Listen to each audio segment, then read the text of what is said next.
Et bonjour et bienvenue sur la chaîne de Nantol Gobelin Noob. Aujourd'hui, très rapide vidéo pour l'assemblage de nos antres primitifs. Alors, ce sont nos premiers décors pour Stormbringer.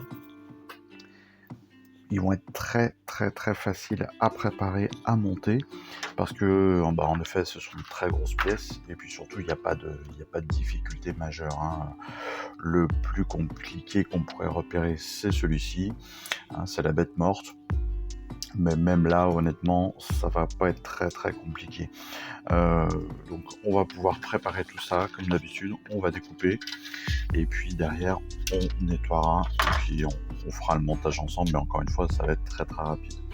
Alors comme je disais, il n'y a pas de petites pièces quasiment, enfin même pas quasiment, les plus petites pièces qu'on va avoir ce sont les tentacules, donc ça va être vraiment anecdotique sur notre numéro.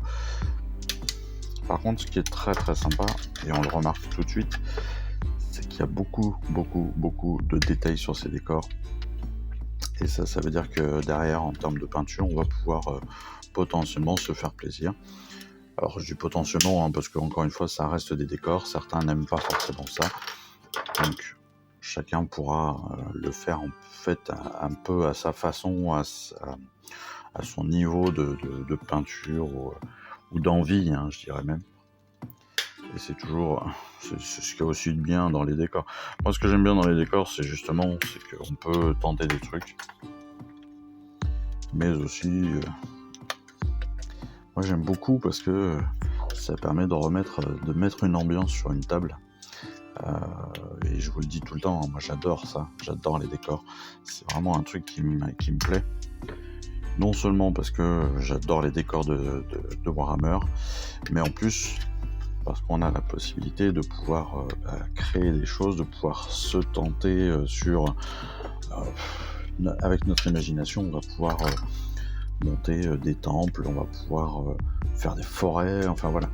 On a vraiment plein de possibilités, que ce soit avec les décors officiels comme là, ou bien, je vous dis, avec un petit peu de craft, un petit peu d'imagination et un tout petit peu de matériel, parce qu'en plus, il faut pas grand-chose pour faire quelque chose de très bien. Donc vous voyez, là, ça va très vite. J'ai quasiment découpé déjà la moitié de mes décors. Et ça va très vite parce qu'encore une fois, il n'y a pas de soin particulier à prendre sur la découpe.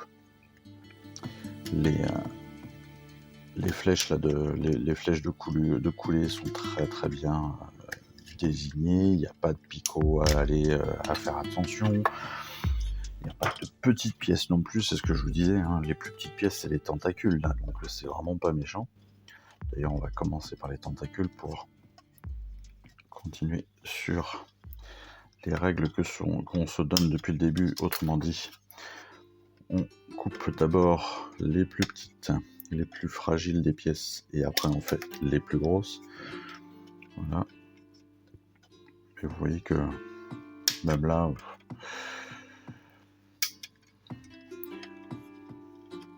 j'y vais un peu sèchement, j'avoue. Vous voyez, j'ai laissé des gros morceaux de coulure, mais ça va s'enlever très facilement au cutter, au couteau de précision.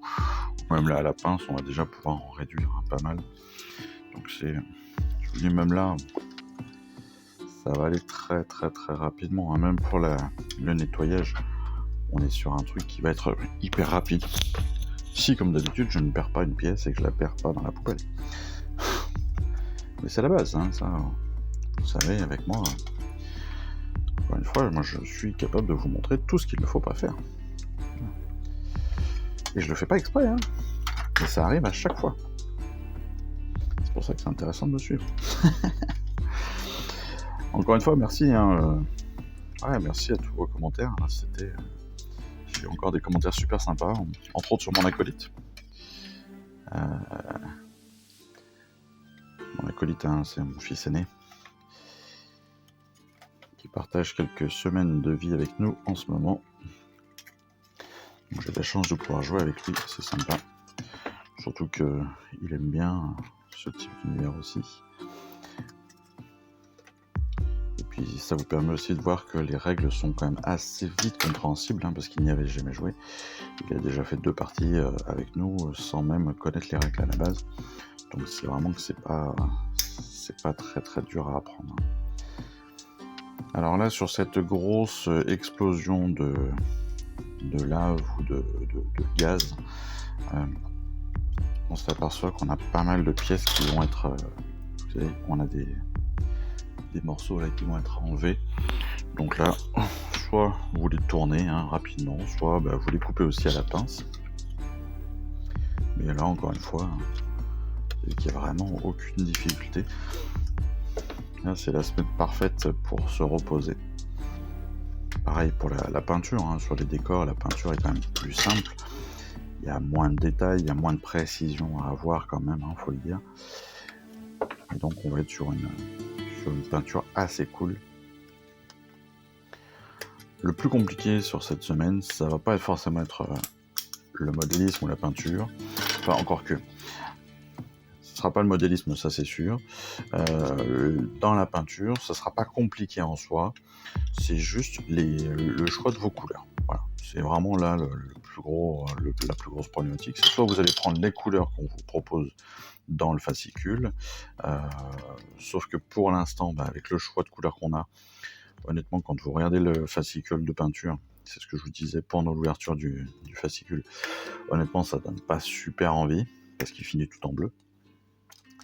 Mais voilà, sinon, vous allez pouvoir très facilement trouver votre schéma de couleur à vous, déterminer de quelle couleur vous allez vouloir toutes vos pièces, et puis voilà. Donc vous voyez que ça a été une formalité, sachant qu'on a en plus une pièce qui est unique, qui n'a même pas de montage à prévoir. On a donc, hop, voilà, nos trois, j'ai 3 morceaux, voilà, ici, on a les cristaux, là, on va avoir la tête, voilà, vous voyez que ça s'emboîte même tout seul, j'ai rien fait encore, mais c'est déjà emboîté quasiment. Là, on a l'autre grosse tête, avec le squelette qui va venir ici, et puis là, on va avoir les différentes tentacules qui vont venir se poser ici, comme ça, tranquillement, très facilement. Donc vous voyez que le montage de cette semaine est plus que simpliste. Voilà. Écoutez, on se retrouve dans quelques instants, je nettoie ça, et puis on se retrouve tout de suite après. Allez, à tout de suite. Allez, on se retrouve comme convenu avec nos différents morceaux. Alors, vous avez vu, ça a été assez rapide. L'idée là, ce que l'on va faire, c'est que déjà dans un premier temps, on va récupérer toutes nos pièces, tous nos éléments, et on va tout remettre par tas. Pourquoi par tas? Tout simplement pour vérifier que tout est bon, que tout va s'aligner correctement. Encore une fois, on a donc notre puits bouillonneur, là, comme ça, je l'ai appris, qui va être en solo. On a notre cristal qui va venir s'emboîter l'un dans l'autre. Donc il suffit pour ça, de trouver le bon emplacement. Une fois que vous avez trouvé le bon emplacement, vous allez pouvoir très facilement appuyer, hop, voilà. Donc là, on s'aperçoit que ça mérite une petite correction.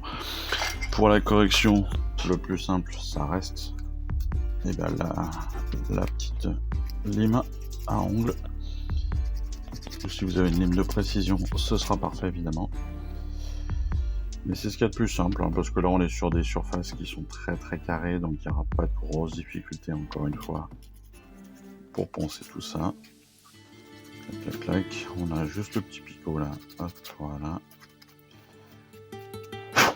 On souffle bien, on nettoie bien aussi, parce que ça évite qu'il y ait des résidus qui bloquent.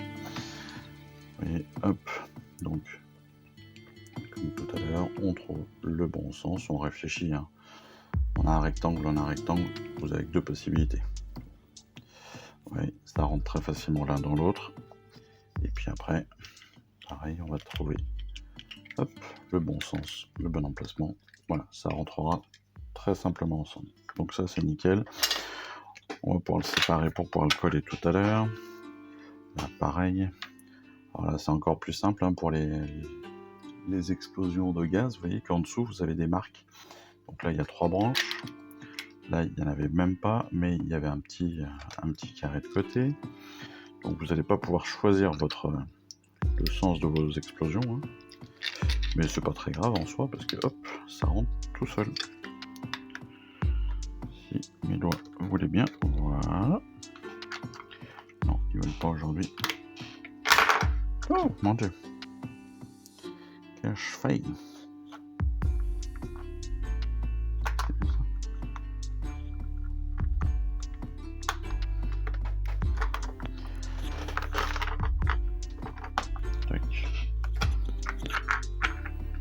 Bon, j'en ai un qui veut pas rentrer comme il faut. Donc les explosions sont sur l'intérieur. Là, on pourra se poser la question pour les explosions. On peut le voir là. Les explosions donc reviennent sur l'intérieur.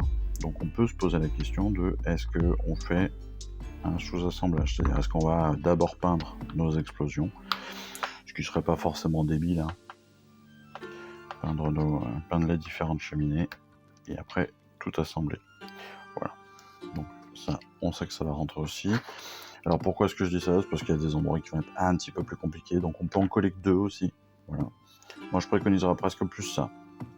D'en coller que 2, les 2 grandes, la petite et la grande. Et puis garder la moyenne, comme ça elle sera accessible facilement. Et puis vous pourrez. Voilà, ça c'est un choix perso. Ou alors vous pouvez aussi simplement mettre les 2 petites. Ça vous permet d'avoir les éléments déjà facilement accessibles. Et puis d'après de finir avec la grande qui vous permettra de plus facilement la tenir en main quand vous la peignez. Pareil, ce sera un choix perso. Là, très facilement pour celui-là, donc on est sur le crâne colossal. Vous voyez, il y a 2 trous dans le socle. C'est pas compliqué, vous prenez le sens de la descente, vous mettez votre crâne dedans, c'est fini. Voilà, là on est vraiment sur le truc le plus basique au monde.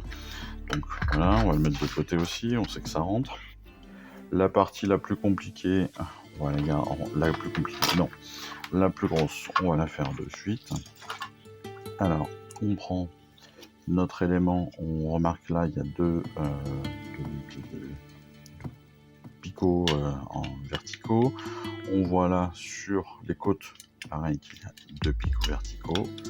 Donc hop, vous voyez, ça rentre tout seul. Donc là c'est bon, c'est qu'on pourra l'insérer très facilement. De l'autre côté, eh bien en fait, on a ici, on le voit, un picot, ici un trou, il suffit d'insérer, voilà. Ça vient recouvrir l'autre. Donc pareil, là on pourra se dire, tiens, on va peut-être faire un sous-assemblage histoire de se faciliter l'accès aux pierres en dessous.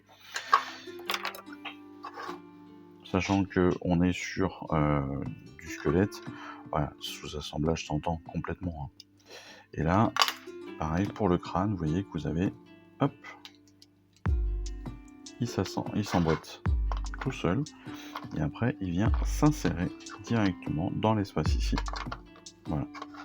Donc pareil, là, voilà.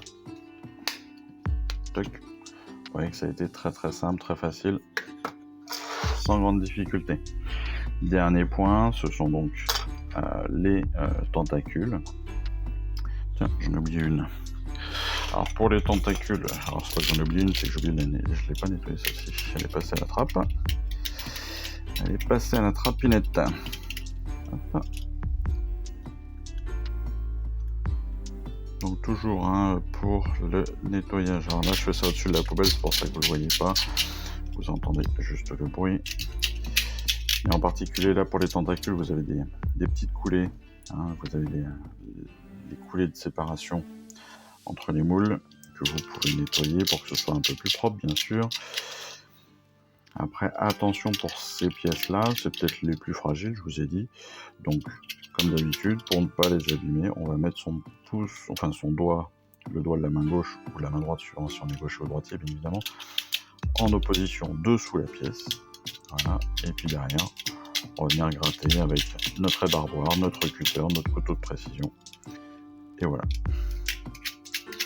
En quelques instants, c'est réglé, la pièce est propre et nettoyée. Oui, ça n'a pas été très compliqué, ça n'a pas été très long non plus. Petit point là. Voilà.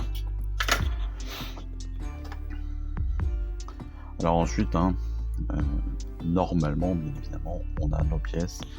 On va les repérer, nous, à leur forme tout simplement. Parce que vous voyez, elles ont quand même des formes bien différentes. Après, je dirais encore une fois, voilà, ça rentre, c'est parfait, ça rentre pas, c'est que ça va à côté. Voilà, faut pas se prendre la tête. Surtout que on s'aperçoit très rapidement qu'elles se rejoignent au centre avec une forme plus ou moins carrée, donc voilà, ça va aller là aussi sans trop de soucis. Hop.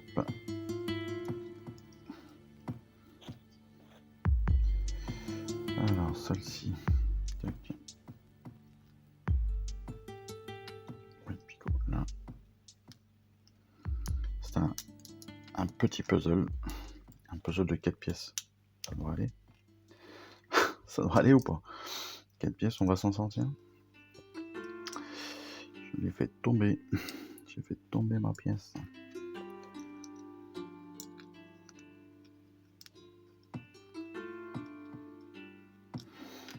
Vous voyez comme quoi on aurait pu faire ça. Donc ça c'est B5. B5, hop, si on le tourne. Clac. On est ici. On remarque la pierre ici. B5 c'est donc celle qui est là. Voilà. Ensuite, on a tac. Là, on est sur B4, j'ai l'impression. B4, c'est celle-ci. Voilà. Ensuite, ça, c'est la petite dernière qui vient. Tac. Ici.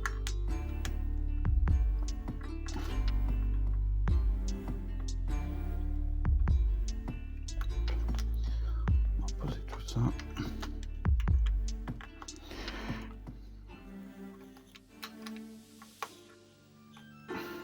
Alors si moi ça retombe très facilement, c'est parce que je les enfonce pas beaucoup. Parce qu'encore une fois, comme je me pose à chaque fois la question de est-ce que je vais le remonter, est-ce que je vais le peindre en 2 fois ou pas, ça peut être l'objet des difficultés. Là en l'occurrence, vous l'avez vu, c'est quand même assez rapide, même sans les numéros. Vous allez pouvoir retrouver. L'idée c'est de bien mettre la pièce dans le bon sens, ici.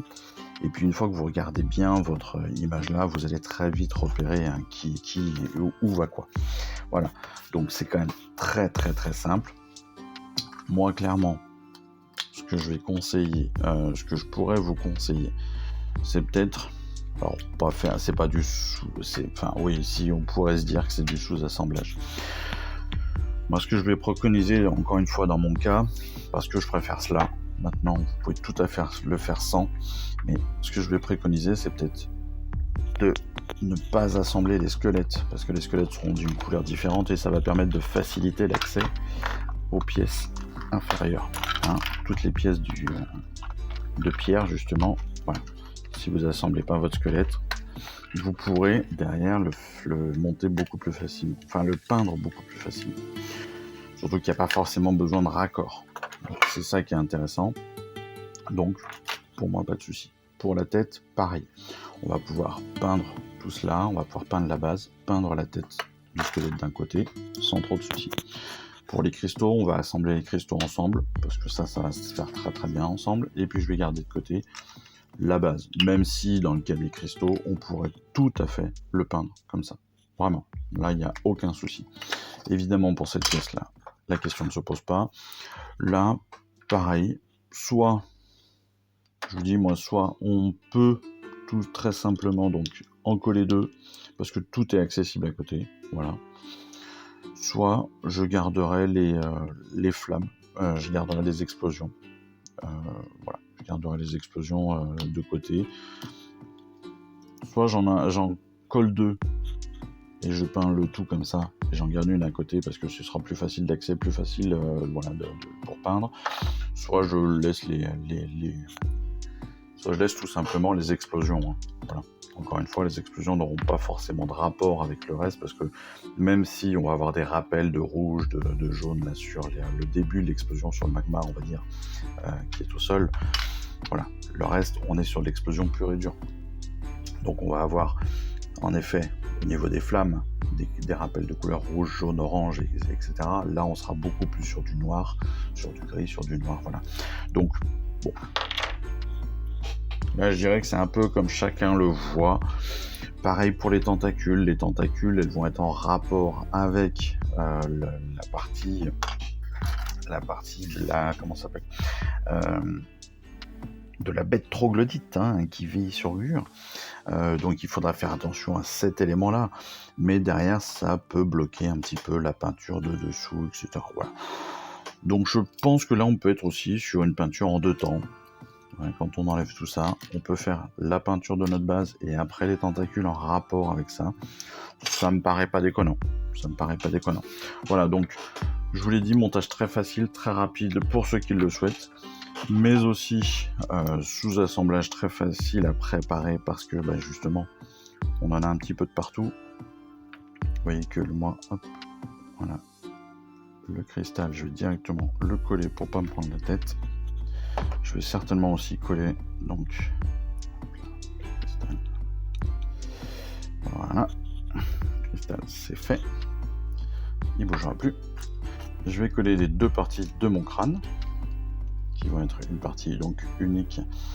Ça va me permettre aussi de voir si j'ai besoin de remettre un petit peu de matière là pour enlever les interstices, comme on a pu le voir dans le numéro précédent. Le reste, je vais pas le coller de suite. Je vous le dis tout de suite. Le reste, je vais pas le coller de suite. C'est encore une fois un choix personnel. C'est aussi pour faciliter encore une fois ma peinture, parce que je préfère ça. Maintenant, ceux qui préfèrent tout faire en même temps, aucun souci, je vous l'avais vu. Les décors sont quand même assez simples. Le montage est très simple, donc voilà, la peinture sera aussi, et je vous l'ai dit, la peinture va être aussi très facile, même si très honnêtement, voilà, je suis pas très fan moi de la peinture qu'on nous propose dans le fascicule. Ça mériterait presque d'attendre d'autres peintures si on peut, ou si on en a, de peindre directement dans les couleurs que l'on souhaite. Parce que je vous dis, le fascicule en lui-même, bon, je le trouve honnêtement, pour une fois, la partie peinture de ce fascicule-là, je la trouve pas très réussie. Pas très réussie parce que très peu de peinture disponible. Voilà, c'est tout. Il n'y a pas d'autre raison en particulier. Vous voyez, hop. Voilà, donc ma tête, elle est collée. Il n'y a pas forcément beaucoup d'interstices. J'ai remis un petit filet de colle là devant pour le dessus de la tête, pour limiter les interstices entre les 2 parties de mon crâne. Mais voilà, je vais pouvoir le peindre de mon côté. Et comme ça, pas de souci, il viendra s'intégrer très très facilement. Encore une fois, il n'y a pas de raccord entre les 2. Il n'y a pas d'éléments qui viennent dessus, donc c'est pas un gros problème. Il y a juste, si je regarde bien, voilà, ici le seul raccord qui sera à faire en termes de peinture, c'est ici. Sur le socle, cette partie-là qui est donc le dos de la colonne. Je remarque que la colonne en fait se continue légèrement sur le socle. Voilà, c'est le seul élément. Le rappel sera assez facile à faire. Voilà en gros. Je vous ai dit, montage ultra rapide cette semaine parce que ce sont des décors. Il n'y a pas beaucoup de découpes, il n'y a pas beaucoup de choses à faire. Mais voilà, des petites choses à préparer, à anticiper pour moi. Pour vous, si vous le souhaitez aussi, pour faire du sous-assemblage, mais sinon, vous voyez que ça a été très simple. Il n'y a pas de pièces de surplus, donc si vous en avez, c'est qu'il y a un souci. Voilà, je dirais qu'on a fait au plus simple. Donc il ne me reste plus qu'à vous souhaiter une excellente journée, et puis à vous dire à très vite donc pour le début de cette peinture, et puis pour la suite de notre semaine avec, je l'espère, très rapidement notre moment de bataille. Allez, je vous remercie, et puis je vous embrasse, je vous souhaite une excellente semaine. À très vite. Ciao, bye bye. Je vous remercie d'avoir suivi cette vidéo. Si ça vous a plu, bien abonnez-vous, lâchez un petit like et un commentaire, et suivez-moi sur Instagram où je poste régulièrement des photos de mes dernières réalisations et dernières peintures. Et puis comme il est maintenant de tradition sur la chaîne, je vous souhaite une excellente fin de journée, et surtout, lisez bien, collectionnez bien, assemblez bien, peignez bien, et jouez bien. Allez, je vous embrasse, et puis je vous dis à très vite. Allez, ciao, bye bye.